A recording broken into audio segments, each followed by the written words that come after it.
Je suis Makhtar Ndiaye, directeur technique de la CCIS depuis 2009. Donc, je suis à la CCIS depuis 1997, d'abord comme électromécanicien, puis responsable de la maintenance en 2004 et depuis 2009, je suis le directeur technique. La CCIS est une société de fabrication de tubes en PVC, en polyéthylène et en PPR. Le tube PVC est destiné à l'assainissement, à l'adduction d'eau potable, au forage et à la télécommunication.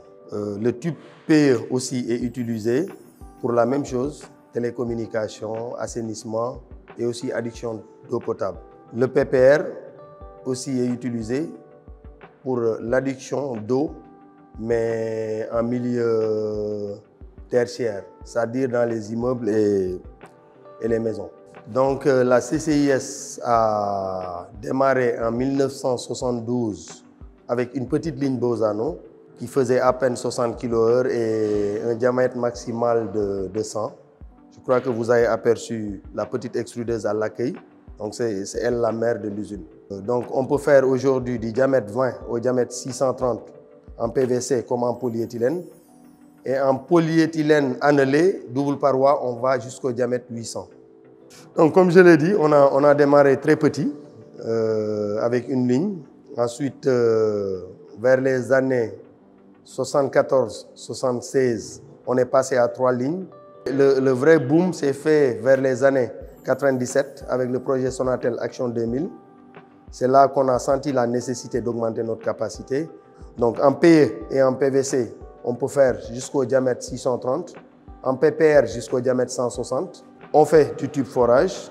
Donc l'augmentation de notre capacité et le développement de certains autres produits nous a permis de garantir la disponibilité du produit, de mieux occuper le marché et mieux répondre aux besoins de notre clientèle. Et la première innovation majeure, c'est toujours avec le projet Action 2000 de la Sonatel. En fait, la Sonatel avait un problème sérieux en brousse. Donc la CCIS a pu développer un produit spécifiquement CCIS qui réglait parfaitement le problème de la Sonatel. Donc l'autre innovation qu'on peut citer, c'est le tube forage. Parce que jusqu'en 2016, tous les tubes forage, on les importait pour le Sénégal. Mais à partir des années 2016-2017, avec le PUDC et le nombre de forages qui devaient se faire au Sénégal, nous avons senti la nécessité de s'équiper pour le tube forage. L'autre innovation majeure, c'est le tube polyéthylène en assainissement. Donc c'est le tube annelé double paroi. On peut faire jusqu'au diamètre 800. C'est un tuyau qui est aussi résistant que le PVC en assainissement, mais qui est plus léger, plus flexible, qu'on peut poser dans les zones où les sols bougent beaucoup sans risque de cassure, en bordure de mer sans risque de cassure. Et en termes de coût, il est moins cher que le PVC. Donc toujours en termes d'innovation, en 2023, nous comptons aller vers la fabrication de produits injectés, que sont les raccords en pression et en assainissement, pour compléter la gamme de tuyaux, pression et assainissement. Donc comme vous le savez, on est dans un marché un peu dynamique et la CCIS fait ce qu'on appelle une veille permanente, ce qui nous permet toujours d'anticiper sur certains produits. C'est ça qui nous a permis par exemple de pouvoir anticiper sur le forage, l'annelé.